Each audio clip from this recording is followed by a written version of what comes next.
Jeremy McDole. Jeremy McDole, also known as Bam Bam, was born in 1987. His parents' names are Phyllis McDole and Willie Wright. He had 7 siblings who all described him as a caring and loving brother. 10 years before McDole's murder, he was shot in the spine, causing him to be paralyzed from the waist down.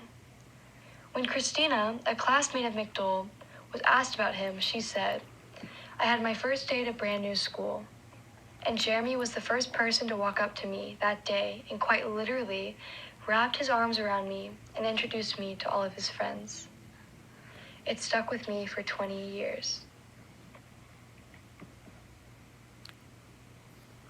On September 23, 2015, in Delaware, Jeremy McDole was fatally shot by police in his wheelchair.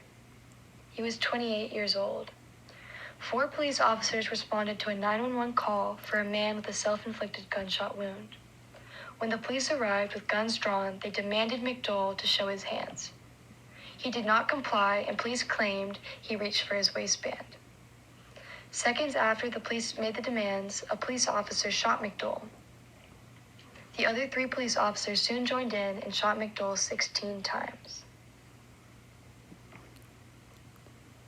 Jeremy McDole was declared dead on the scene. Police claim that Jeremy McDole did have a gun, but his family believes that it was planted by police. McDole's DNA was found on the firearm collected on the crime scene, which was a .38 caliber handgun. Gunshot residue was also found on McDole's right palm and right sleeve. The 4 police officers that arrived on the scene were Joseph DeLuce, Thomas Lynch, James McCall, and Danny Silva. An initial investigation by the State Department of Justice resulted in no charges against the officers involved. Prosecutors wanted to charge the officer who first opened fire, but said the law immunizes officers from prosecution.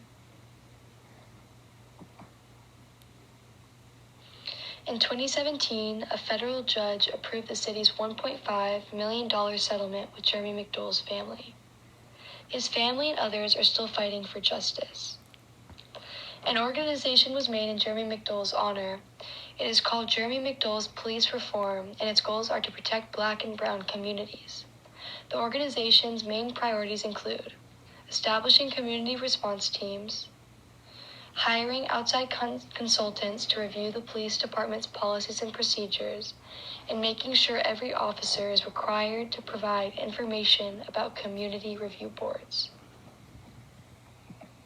This presentation is done by Elizabeth Doyle, and here are my sources.